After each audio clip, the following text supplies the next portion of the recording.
name's Lauren Anastasio. I'm one of the financial planners here at SoFi, and I work with members like you every day. And one of the most popular topics that I tend to discuss with our members is managing debt. We're in the vein of being super excited about football being back in season, tackling debt. So that's what we're going to talk about today, just focusing on understanding the different types of debt that you have, developing strategies to be really efficient about paying those off, and really putting yourself in a position where you'll be able to identify exactly what step you want to take next in order to accomplish that goal. So just as a quick reminder, although I'm a certified financial planner and I work for SoFi, this presentation is not designed to be a form of personalized advice. So please think of this as education, and as always, consult a professional advisor before making any big decisions about your finances.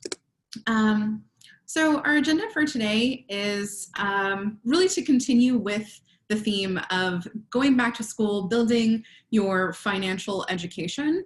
So in order to understand where we should start today, I do want to take a look back at what we covered last week. So we are going to look back at the Your Next Money Move framework to get a sense of exactly what our priorities should be. And this is a framework that puts in chronological order the various financial priorities that we're going to have over time. Once we're able to identify where we are, then we're going to talk a little bit more in depth about different types of debt, different ways of structuring that debt, and strategies that we can use to pay them down. And then really take a look at, once you've identified what strategy you want to use, how to implement it, and different tips for sticking to those plans over time. Before we jump in, I did just want to do a quick shout out to all of you who had provided questions in advance at registration. We will do our very best to get to all of those questions, but for those who didn't have the opportunity to do that in advance, or as new questions arise during the presentation, please leverage the Q&A or the chat to pose additional questions, and we will tackle those at the end. Great. So, your next money move, right? This is simply a concept that everyone can feel comfortable following that helps you identify exactly what step you should be focusing on next to build the strongest financial foundation. I know my colleague Brian covered this last week, but I did want to revisit because it will heavily impact how you move forward with your debt paydown strategy.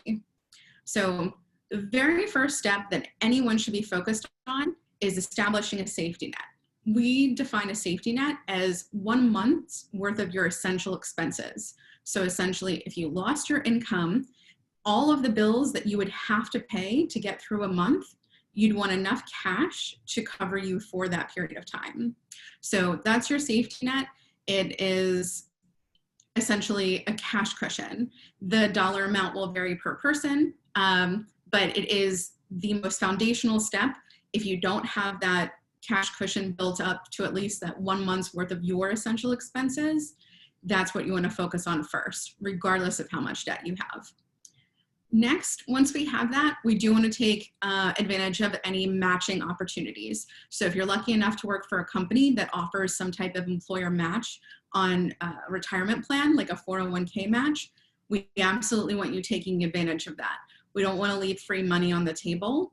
So make sure you're getting your match. Once you have that, we're moving on to income protection in the source of life insurance or disability insurance. So making sure that your loved ones will be taken care of in the event that something happens to you, especially if you are carrying debt. Life insurance is going to be extra important because you don't want your loved ones to be saddled with that debt if something happens to you in an untimely fashion. Also, disability insurance, especially for those who work on their feet or have really highly skilled jobs like doctors and nurses, anyone who has a higher likelihood of being injured, and or if you are injured would have trouble basically replicating income in another fashion. That's why that's vitally important, step number 3. Step number 4 is likely where many of you are finding yourself today, which is trying to eliminate your bad debt. By bad debt, we're talking about high interest rate debt, credit cards, anything essentially that's revolving in nature, like a line of credit. This is the type of debt that feels overwhelming and like it just will never go away. If you have already passed that bad debt stage, or what you can look forward to once you do, is building up a fully funded emergency fund. So emergency fund is just a larger version of that safety net. We're talking about, on average, somewhere between 3 to 6 months worth of your essential expenses. Ideally in cash, not taking any risk. We'd love to see it in a high yield savings account. This is money that should not be invested. Once you have kind of checked off 1 through 4, so you have your emergency fund, you've paid off all your high interest rate debt, you're getting your employer match, and you have protected your income in the form of insurance, we want to focus on saving even more for retirement. So we do recommend trying to target 15% of your gross annual income for the purposes of retirement, assuming you're planning on retiring at traditional retirement age. If you have ambitions to retire earlier, you're probably going to need to save a little bit more, but we're satisfied if you're saving at the 15% rate. Next comes saving for any other goal, and this is where you get to have more fun. This is starting your own business, going back to school, taking sabbatical or a big vacation. Maybe you want to buy your dream car, or have a wedding, plan for a family, any of those other goals you might have. This is the step where you get to kind of be more creative, allow it to be personal and customized, and focus on saving cash or investing for those other goals that are important to you. Only then do we really think about aggressively paying down our good debt. So we'll talk a little bit more about good debt versus bad debt shortly, but we do want to make sure that we understand this prioritization, that we can allow ourselves to do things like buy a home, like get married, start a family, go back to school, even if we have some debt. So let's move on. I do want to make sure that everyone has had the opportunity to take a look at this and evaluate what stage you feel you're on. And that way, you know exactly how you're going to implement these strategies we're about to talk about next. Okay. So again, in the theme of football's back in season, we're not just going to pay down debt, we're going to tackle our debt. As I alluded to already, we basically break debt down into 2 different categories. There's good debt and bad debt. Bad debt is a type of debt that accelerates consumption. So consumer debt in the form of credit cards, personal loans, unsecured lines of credit, generally anything charging 7% interest or higher or revolving in nature. These tend to be very expensive, difficult to pay off, and weigh heavily on our credit. There are, though, also good debts. Debts that we use as a tool, something like student loans, a mortgage, an auto loan, anything that has helped you do something. So debt as a tool, student loan helped you acquire your education, a mortgage helped you become a homeowner. These are debts that tend to have significantly lower interest rates. They are collateralized in nature by a property, whether it's a vehicle, your home, or an asset-backed line of credit that is collateralized by an investment portfolio. But what they all have in common is a very low interest rate, typically a fixed interest rate and a fixed term. So you know that if you only pay the minimum, you'll still pay the balance off in full within a fixed amount of time. And these types of installment debts with those fixed terms tend to be really great at helping you build credit and keeping your credit score high. So vitally important that we understand not all debt is created equal. Each debt or account that we have is going to fall into one of these 2 categories. And it's going to be really important we understand which category each of our debts go into in order to prioritize as we move forward. So there are a couple of strategies that we can think about when it comes to being more efficient with our debt. So there are a few ways of structuring debt that may provide advantages to you other than keeping things exactly as they are. So you may have heard of debt consolidation. This is probably more commonly associated with federal student loans. So if you borrowed federal student loans in order to pursue a bachelor's degree, you probably had a different loan every semester. In some cases, you might have had a subsidized loan and an unsubsidized loan. You have 2 different loans each semester, giving you like 16 different loans by the time you graduate. Consolidating is just the concept of combining all of those loans into one. So you get the benefit of one monthly consolidated payment. However, the term remains the same, the interest rate that you're paying on each of those loans remains the same. It's really just an administrative tool that allows you to not have to pay 7 different times or 7 different amounts. Instead of 7 different loans, you have 1. So that's kind of the concept of consolidation on its own. Restructuring debt becomes a little bit more sophisticated. So when we restructure debt, that's a scenario where we're taking one type of debt and potentially paying it off with a new debt. So this can be in the form of paying off credit cards with a personal loan. So you take out a personal loan equivalent to the balances on 3 different credit cards, and you use that personal loan to pay down all of those credit cards. Now you've restructured revolving credit card debt into an installment personal loan debt. Other ways that people look to do that might be using a HELOC against their home, taking out a cash out refinance on their property and using that to pay off other debts. It can include using a 401k loan against your retirement to pay off some other debts, or even like a balance transfer between credit cards would technically count as restructuring.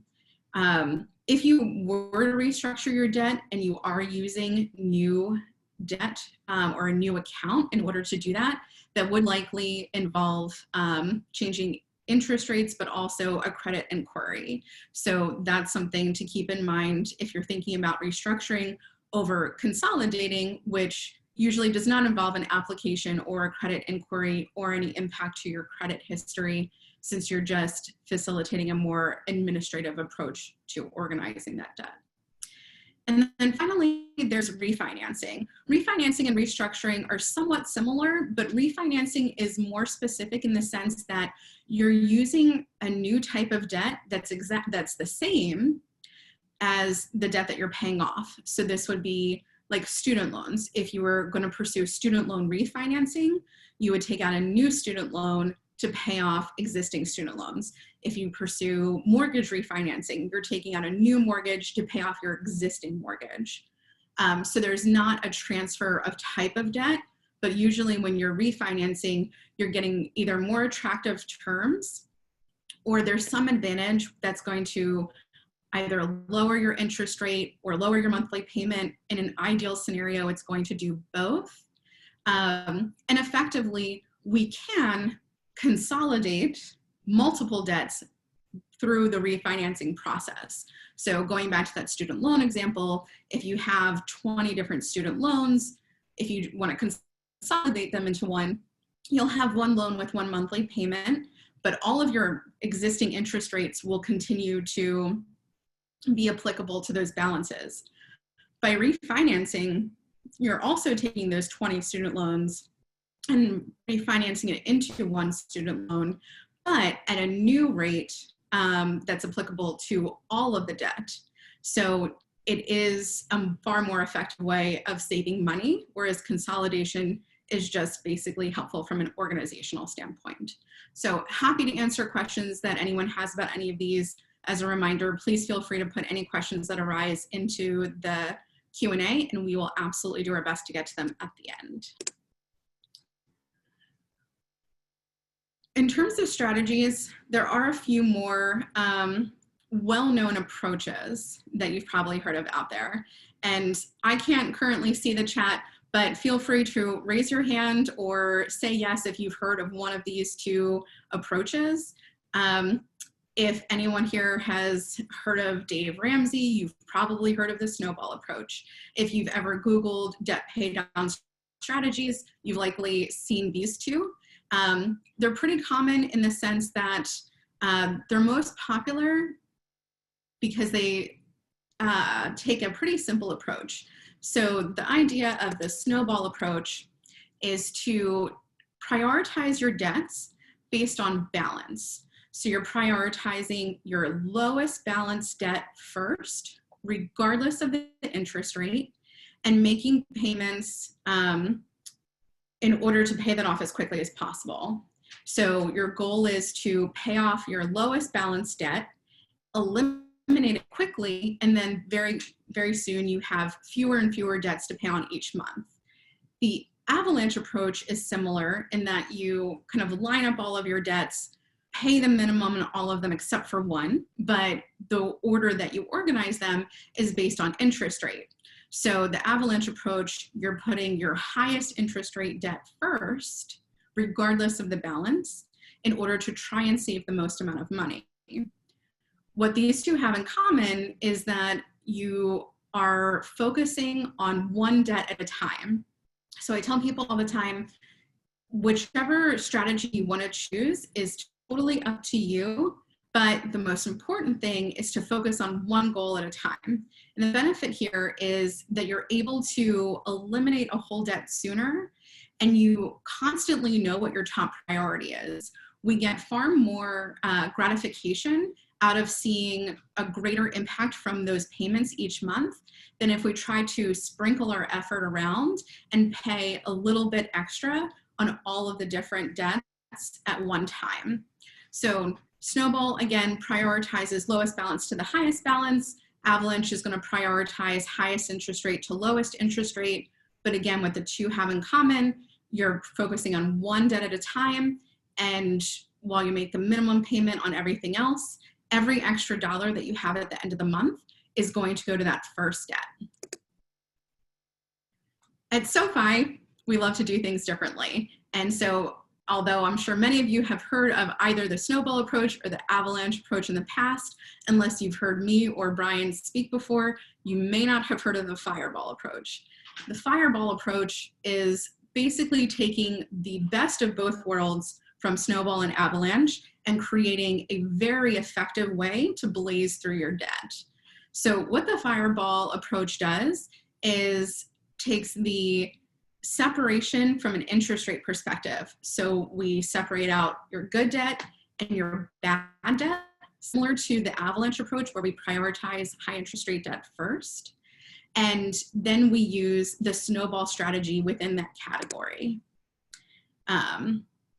So just to, when I go back a second, just to reiterate. So if you have, let's say, 3 credit cards, for example, and you also have a car loan, a student loan, and a mortgage, instead of taking all 6 of those and lining up your 3 different credit cards, your car loan, your student loan, and your mortgage, and trying to figure out what has the highest to lowest interest rate or what has the lowest to highest balance, we're instead breaking those apart, putting your 3 credit cards in the high interest bad debt category, and taking the Snowball approach, lowest balance to highest balance with just the bad debt. Then we can move on to other things based on your next dollar. We know that after we've paid off all of our high interest rate debt, we can focus on building our emergency fund, saving for retirement, investing for other goals. And then when the time comes, if we feel like we've satisfied all of our other financial goals, we can take the Snowball approach with our good debt. So if you're going to pick one of those 3 strategies, I definitely recommend the Fireball approach. And you kind of get the best of both worlds. You're effectively paying down the debt that's going to be very costly and harmful to your credit without taking too much time to worry about the healthier debts that might distract you from that. So from here, we're really going to identify some of the benefits of going through the Fireball plan. So I know I just talked through some examples. As a reminder, anything in the bad debt category, 7% interest or higher. And I do include all credit cards in this. So even if you have a 0% credit card, any revolving debt, so credit card, line of credit is going to fall into this category. Good debt, again, includes something that's collateralized at a low interest rate and on an installment. So mortgages, cars, student loans, asset-backed line of credit, anything in that nature. When you do the fireball approach, you really do tackle only the bad debt before you get to a point where you can now save. So as you're working towards paying down each debt one at a time, making the minimum payments on everything other than that first goal. So in this scenario, you're prioritizing that credit card with the 18% interest rate and the $5,000 balance, which means everything else, the second credit card, the personal loan, any other debts that you have are getting just the minimum payment every month. Every extra dollar that you have available goes to that blue credit card all the way on the left-hand side. Once that's paid off in full, you use the snowball approach and you roll that payment into the payment on the next credit card. And you just accelerate that until that credit card is paid off. Then you can start making extra payments on the personal loan. Once that's paid off, you can then move to saving, which is something that we all love to do. And I know a very common question is, how do I prioritize paying down debt versus saving? And this is what gives you the opportunity to do that. Prioritizing your high interest rate debt, getting rid of it, and then focusing on saving and investing for other goals without stressing about the fact you still have debt. If that other debt is all good debt, if you still have debt that's a mortgage, if you still have debt that's on your car, if you still have debt because it's just student loans, that's okay. We can still save. And that's the beauty of taking this approach. So again, just for comparison purposes, if we're only doing the snowball approach, the pitfall, of course, is that we might be spending a lot of time paying down healthy, low interest rate debt. So here you can see if we just take the snowball approach, we're going to get to a point where we're prioritizing paying down our low interest student loans. And while student loans are debt that will eventually need to be paid back, that's a lot of time that we might miss out on saving and investing for other things. And at SoFi, we don't want you to have to delay those other things, like buying a home, like getting married, like going back to school. So with the knowledge that those student loans are at a healthy low interest rate, we can feel free to say, you know what, we're moving this to the next stage of my fireball plan. And instead, I'm just going to focus on the high interest rate debt. Then I'm going to save. And only when the day comes that I feel like I've accomplished all of my other financial goals and I'm saving at a rate that I'm appreciative of, will I make extra payments to pay off that student loan debt even sooner than needed. Okay, so just want to go back and revisit now that we've talked a little bit more specifically about bad debt versus good debt. For those of you who are willing to share in the chat, have you figured out which stage you're on? And if so, would you be willing to share with the group what stage we're on? Because I'd love to see where we might fall on average.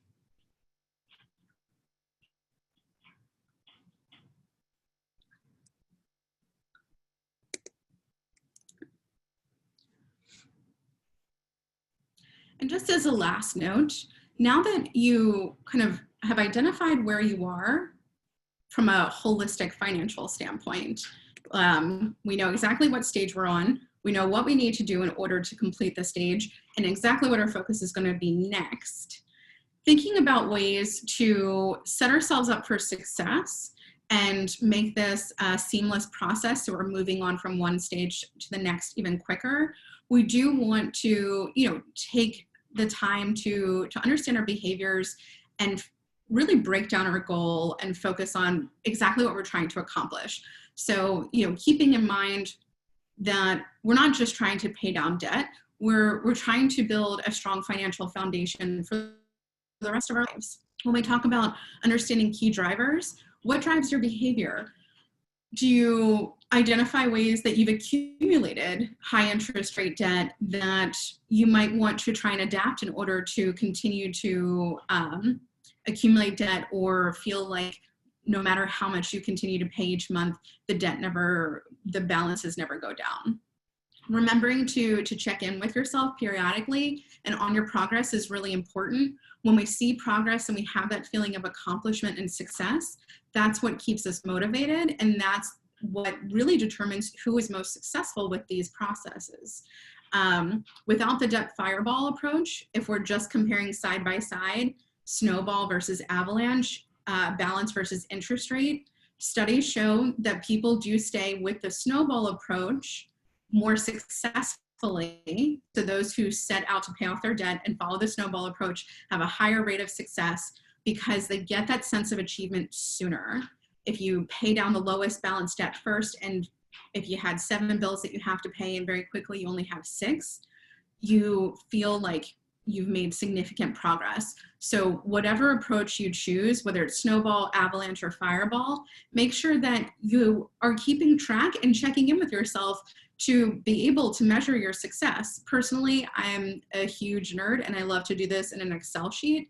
And at one point in my life, I had accumulated a significant amount of debt, but I looked at it every day and I had a list of every single debt that I owed, all of the balances, the total that I had outstanding, and every month I went in there and I updated the numbers and so I could see a trend over time. And even though the payments weren't going away and it didn't happen overnight, I was able to see my progress, which was so unbelievably vital.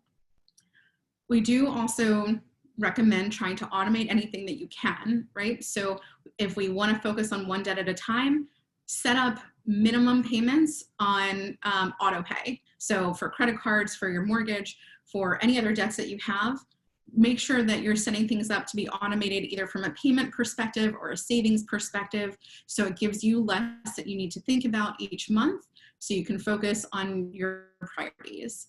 And then lastly, please, let's be realistic, right? So if you make $80,000 a year and you have $40,000 worth of credit card debt, please don't say that you want to try and pay off your credit card debt before January 1st. If you can do it, that would be absolutely amazing, but you might have to win the lottery in order for that to happen. So let's be kind to ourselves, let's be realistic and smart about our goals, and set a reasonable expectation that's not going to cause us to be frustrated and abandon our efforts. So now that I have talked your ears off and gone on and on about debt, I just want to kind of wrap up quickly so we can get to as many questions as possible. For those who can't stay with us for the Q&A, please just remember, think about what stage you're on in terms of your next money move. Focusing on that and solely that will help you ensure that you have a strong foundation and you're able to handle things that come along your way and you don't get frustrated as you're working towards your goals. In order to move forward with a more formalized debt paydown strategy, start by categorizing all of your debts as either good debt or bad debt. Once you have those separate lists, you can utilize the debt fireball plan to get rid of your debt as quickly as possible. If you prefer to follow one of the other strategies, that's fine too. I'm completely supportive of how you choose to move forward, but by all means, pick a plan, set up reminders for yourself, and just make sure that you're maintaining awareness of what you owe and how long it might take you to accomplish that goal, so that we don't fall into that trap where we feel like we don't understand how much is out there and like we're never going to pay it off. So with that, I am happy to address all of these questions that I've seen coming in, but I haven't been able to read them. So I'm going to ask Paige, if you don't mind, tell me what's on everybody's mind so that we can make sure we get these questions answered. Of course. We have a ton of really great questions, so I'm going to kick it off here. Our first question is, with student loans, a new mortgage, and credit card debt, how do I prioritize? Awesome. So if there's anyone who wants to try and answer this in the chat, I'm happy to have assistance here. Based on what we've discussed, right, about good debt and bad debt, student loans, mortgage are going to fall into that good debt category. They're going to go to the bottom of the priority list. Credit cards, so simply by nature, revolving in nature and have high interest, are absolutely going to be priority one. So please feel free, make the minimum payment on your mortgage. Don't let anyone tell you that you need to make extra payments on your mortgage or you're trying to pay your mortgage off in like less than 30 years. And feel free to make the minimum payment on your student loans. There's no reason to accelerate that. There's an opportunity cost for higher interest rate debt that you're paying on a credit card to go towards a lower interest rate debt like your student loan or your mortgage. So let's take the fireball approach, high interest rate debt, pay off your credit cards first. Then we can worry about emergency fund, saving for retirement, and investing for other goals. Then if you've already accomplished all of those things and you want to move on to more aggressively paying down your student loans or your mortgage, that's fine. But for the time being, credit cards are priority one. Awesome. Okay, our next question. How do you save heavily for retirement, save for a house, and pay back student loans? What is the ideal balance? So this is, I don't want to say it's a luxurious position to be in, but it's not a scary position to be in. If you're trying to save to buy a house, you're trying to save for retirement, and you have student loan debt, that's okay. We never want to undervalue the importance of saving for retirement, but we do also want to keep in mind that saving for retirement is not a one-time thing. It's not save $1 million and then you can stop. Saving for retirement is a habit that we want to have throughout our career. So the ideal balance, in my opinion here, is to find a savings rate for retirement that you're comfortable with, that you can say, I know that I'm putting money towards this. It might not be as much as I want to regularly save.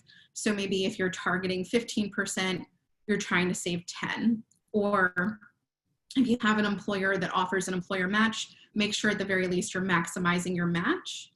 Pay the minimum payment on your student loans, and feel free to put your effort into saving for that down payment.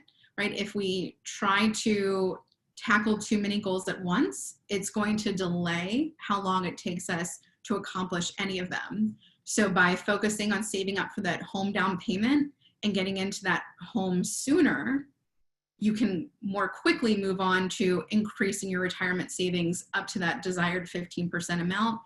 And once you're doing that, then move on to potentially aggressively paying down the student loans. But in this case, I would say, try and find a comfortable level of retirement savings, minimum payment student loan, everything else towards saving for the home down payment. Great response. Okay, a question we have is, are you saying pay down debt and then save? Should we still have a safety net before paying down debt? Yes, so I will reference our Your Next Dollar framework for this. We do want to make sure we're prioritizing high interest rate debt appropriately. So we don't take credit card debt or any type of high interest rate debt lightly, but we also acknowledge the importance of having a cash cushion. So step number one for anyone, regardless of whether you have debt, don't have debt, what type of debt, having a safety net, the equivalent of 1 month's worth of your essential expenses, is always priority one. So if you have credit card balances but no cash savings, your focus right now is building up your cash savings. We do want to strike a balance though in getting enough cash that we have the wherewithal to withstand an unexpected expense. So if your car breaks down or you have an unexpected medical bill or tax bill or something comes up, you have the ability to pay for that emergency or that expense without derailing all of your effort. A true emergency fund is going to take longer to build up and will involve a much higher level of savings. We don't necessarily want to prioritize that before paying off our creded card debt. So we've struck a balance where build up some savings, that 1 month's worth of expenses in step number one. Then we'll move on to step number 4 and stay there as long as we need to in order to pay off our high interest and credit card debt. Once that's done, then we can move on to topping off our cash savings in the form of an emergency fund. Great. I love this next question that we have. It says, I would like to start working with a financial planner. How do I find one and begin working with one? Awesome. So there are a couple of different ways that you can go about finding a financial planner. And I do think that finding a professional to work with, whether it's a financial planner or an accountant or an attorney, is a little bit like dating. You kind of have to meet people, have a conversation, see if there's chemistry, see if if there's inherent trust and there's a mutual fit. So it's certainly not a matter of this is the person that your parents recommend, or this is, who your friend uses, so therefore you should just use them. But a few places to start. So one, as a reminder, SoFi offers complimentary access to certified financial planners like myself. So you are absolutely welcome to schedule an appointment with one of us by visiting this website. So it's just sofi.com/sofinancial. And you can set up a complimentary appointment with myself or someone else on my team. If you want to meet with somebody locally, there are a few other resources you can leverage. So if you wanted to visit the Certified Financial Planning Board website, so cfp.net, you can search by zip code to find a certified financial planner locally to you. Whatever service you choose, whether you work with someone remotely or by phone or in person, again, remember that you should only be working with someone that you feel comfortable with, that you trust, and hopefully the chemistry is there. And if it's not, feel free to shop around. Thanks, Lauren. Okay, our next question relates to student loans. It says, what about in the instance of student loans where paying the minimum does not even pay down the growing interest? I'm worried about the balance at the end of the loan term that will be taxable. Okay. So I wish that there were something that I could do to make this not the case. But unfortunately, dependent on how much was borrowed for your education or how long the interest started to accrue before you started making payments, some of us just find ourselves in a position where interest is accruing faster than we're making payments. So it can take a few years to feel like you're making any progress or a dent in that loan balance at all. The amazing thing that we have at our disposal right now, if you're in a position where you have federal student loans, we do have that 0% waiver and optional payments that has been put in place initially by the CARES Act, since extended by executive order through December 31st. So right now, if you do have federal student loans, they're not accruing interest, and it could feel like a good time to try and pay down some principal or make a little bit of headway in that debt. If you're concerned about a taxable event at the end of the loan, it sounds like you're anticipating some type of loan forgiveness. So that's the comforting part, that if you're in a 10-year repayment or a 20-year repayment and you make your 120 or 240 payments over that time and the balance winds up being forgiven, you would be subject to taxation on that amount in that year. And I know that that's scary, but it's coming up with a smaller amount of money than what you would require in order to pay the debt off in full. So what I would say is, unfortunately, there's not a lot that you can do to change the amortization of the interest on the loan, but we do have to trust that as we continue to make payments, we will get to a point where eventually more of that monthly amount is going towards principal instead of interest. And as long as you stay in good standing and are eligible for that loan forgiveness at the end of the term, you can work with a tax professional to figure out how to best tackle the tax obligation once you've gotten to the end of that loan. So fingers crossed for you, but I would stress less about trying to come up with a large lump sum for the tax liability and just focus more today on making sure you're making qualifying payments, and every month that goes by is qualifying towards the minimum payments you need in order to get that forgiveness. All right, our next question is, I have high debt. How do I go about refinancing?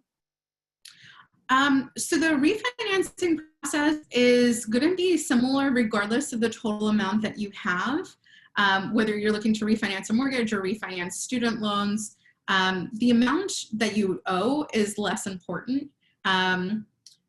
It's just a matter of going through the process and being eligible for approval on that type of loan. So again, whether it's do we know if it's a mortgage or student loans stage? Or we just know it's debt? We just know it's debt, yeah. Okay. In the event that these are student loans, SoFi will help you refinance however much student debt you have outstanding. So if you owe $50,000 or $500,000, you're able to refinance whatever total amount that you have that you borrowed for your education. If you're applying for a mortgage, the same types of kind of qualifications would be relevant. So ideally, you have good credit, you have some proof of income, and therefore ability to make payments on the debt. And if you don't necessarily have both of those things right now, maybe you have a co-signer or a co-borrower that is willing to go through the process with you. So keeping in mind that whether it's refinancing for a mortgage or refinancing for student loans, the total amount that you owe is less significant. What is going to be the top priority and what the lender will be most concerned about is your ability to pay. All right, our next question just came in and it says, do you have more information about the loan forgiveness options that you just mentioned? So personally, I do not. Loan forgiveness is something that is offered through federal student loans. So if you want to visit fsa.gov, federal student aid, you can likely find much better resources. At SoFi, we work with private loans, and there are so many nuances to federal student loans that I would not want to give you specific advice, nor am I an expert, but there are repayment programs that will basically allow you to make payments on an income-based repayment plan. And if over a 10-year period or 20-year period, whatever you would be eligible for, you haven't been able to pay off the full balance of what you owe, you might be eligible to have the remaining debt forgiven. So as we were discussing that earlier, if that is something someone winds up being eligible for, that forgiveness is technically considered a taxable event. But in order to see if you're eligible, check with fsa.gov or your federal student loan servicer to ask more questions and see what repayment options are available to you. And if you're not already enrolled in a program that would allow that debt to be forgiven, ask them how you can. Thanks, Lauren. Okay, I'm going to throw a few numbers at you, so bear with me. Personal loan at 10.8% versus a credit card transfer offer at 0% with 3% balance fee. Which of these is better? And it says they're on course to pay off in 12 months. Okay. So my next question was going to be, how much are we transferring? So how much would go on that personal loan versus being balance transferred to the credit card?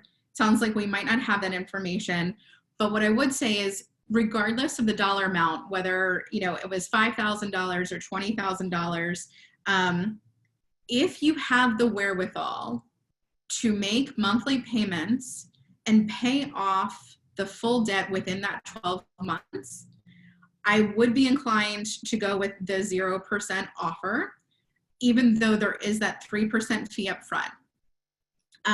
That 3% fee, transfer fee, is something that people often overlook when they are thinking about using balance transfers as an effective way to manage their debt. It's going to be charged on the entire amount that you're transferring. and it's basically added to the amount that you have outstanding. So effectively, by going through the process, you are accumulating more debt. However, if you're going to pay it all off before the 0% expires, that would be more attractive. It would definitively save you more money. However, we want to focus on what's feasible from a cash flow perspective. So if paying it off within the 12 months and adding that 3% additional debt on top of it would cause some type of cash flow crunch for you, I would pause and consider the personal loan, because the personal loan is undoubtedly going to come with a lower minimum monthly payment. And we just want to be realistic about how much we can afford on that payment, because what I do see happen far too often is someone commits to a personal loan with a really short term, or commits to a balance transfer and tries to pay it off within 12 months. But so much of their income is going towards that really high monthly payment that they wind up actually accumulating more credit card debt because they don't have enough cash left over to pay for their regular expenses. So with that caveat, I would say if you're confident it's going to be paid off within 12 months, the 0% with the 3% balance transfer is going to save you money.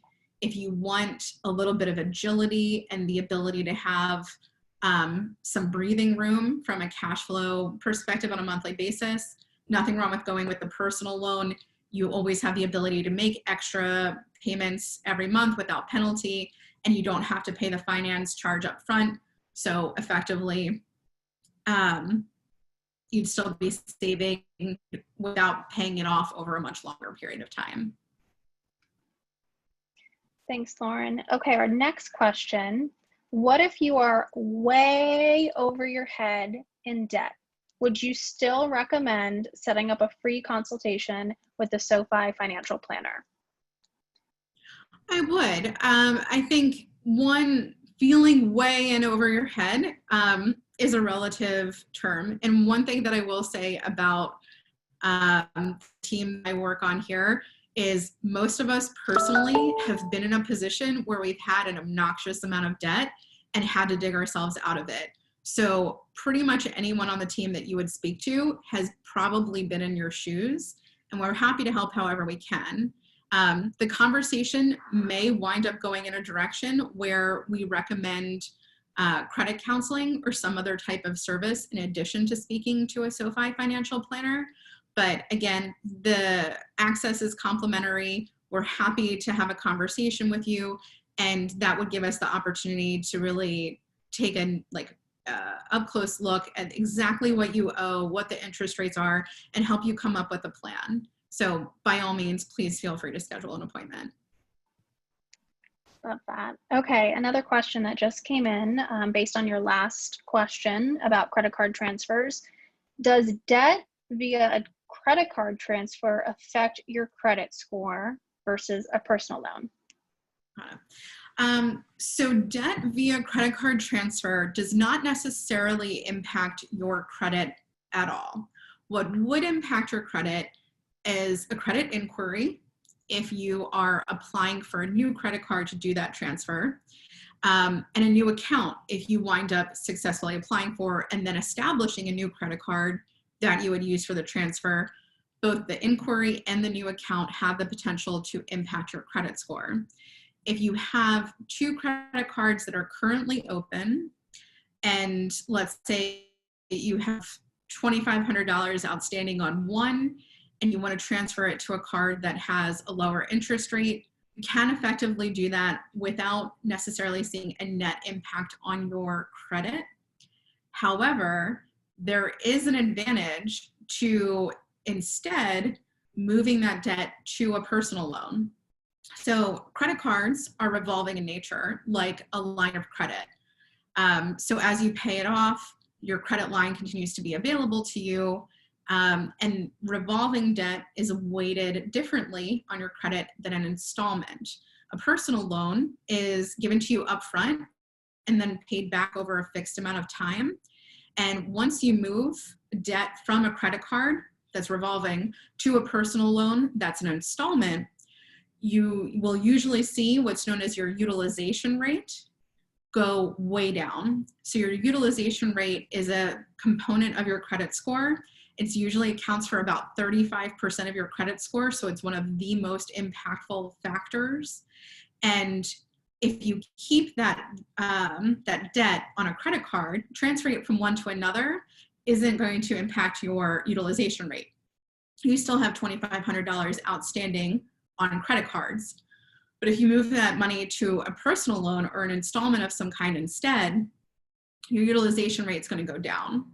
So to rephrase in the vein that the question was asked, there's not necessarily a negative impact or any impact at all transferring between credit cards, but there could be a significant advantage to instead using a personal loan if that makes sense for you from a credit score perspective.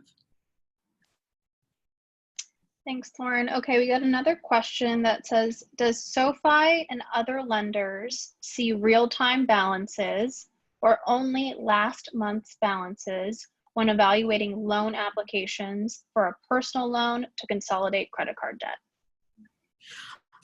So it's unfortunately not that cut and dry. The information that SoFi or another lender would obtain is going to be from whatever credit bureau they happen to partner with. So either Experian, Equifax, or TransUnion. And the data on there isn't necessarily from your last statement, and it's usually not from the day of your application, but some random day within the last 30 days. So each of your lenders, each company that you have a credit card with, reports to the credit bureaus once a month that'll report information including your balance on that particular day. And that's the information that SoFi or another lender will obtain. Whatever that most recent reporting was, it could have been 29 days ago, it could have been yesterday. There's not always a way of knowing, and it can be different for each card, but that's sort of how it works. The credit card company will report to the credit bureau once per 30 days, and that's going to be the most recent information that a lender would have when they're looking at your application. All right, our next question is how to be effective with a large amount of student debt during a pandemic this year when not having a job and living with my mom. Got it. So much has come at us this year. It's kind of ridiculous, and I have no doubt it feels like you're just spinning your wheels and there's probably not much that you feel like you can do in order to tackle a large amount of debt. The great news to me in hearing this is that this is student loan debt. And as much as student loan debt is super annoying and it's still very real and it keeps us up at night and we hate paying for our education like a decade after we finish school, at the end of the day, it does come with significant protections. So if your employment has been impacted because of COVID, even if it hasn't, undoubtedly there are like services or support available to you through your student loan servicer, whoever that might be, to modify your repayment to make it something that is conducive for you. If you have federal student loans, again, the waiver has been extended through December 31st. So not only are you not accruing any interest right now, but payments are optional. If you have private student loans and you don't necessarily have access to that waiver, that's okay. Any private loan servicer is still in a position to help you. And more so than ever because of how many people have been impacted by COVID. So please talk to your student loan servicer, whoever that might be, federal or private. Let them know your circumstances and ask them what payment modification options or deferment or forbearance options are available to you. I know it can feel really frustrating that you're not seeing your debt balance go down right now, but what we need to focus on is making sure that we're meeting our needs. And thankfully, federal student loans are a bit more, or all student loans are more flexible than other types of debt. So it might feel like treading water, but the good news is that you're still going to be able to breathe. But please, by all means, talk to your servicer, let them know your circumstances, and they will have a solution to help. All right, I think we have time for about one more question. We might be able to squeeze in another one. What's the best way to deal with an unexpected expense? Car maintenance, doctor bill, etc., screwing up your budget. So personally been there. I totally get it. And it just seems like when it rains, it pours, right? So when those unexpected expenses come up, it's not like one little thing happened and then everything is fine. It's usually like you have an unexpected medical bill because you were in a car accident, because like you were sobbing on the way home from having lost your job. It just feels, like we can have a lot of unexpected expenses or unexpected emergencies at the same time. The important thing, again, just to go back to building our foundation, if you are working on your budget, if you're working on a budget because you're trying to save or because you're trying to pay down your debt, this is exactly why that safety net is so unbelievably important. You can have the cash you need in order to make sure that if your car does break down, you can replace it. If something happens, you have the cash on hand in order to pay for it, and it doesn't need to derail your budget. It doesn't need to derail your effort to pay down your bad interest rate or your high interest rate debt. So the most important thing is just to be prepared. So by that, please, if you don't have a safety net, focus on building that up. Once it's there, it is there for you truly in case of an emergency. And when that inevitable expense does arise, you have the cash to pay for it, and you don't have to worry about your budget or your debt pay down plan being impacted.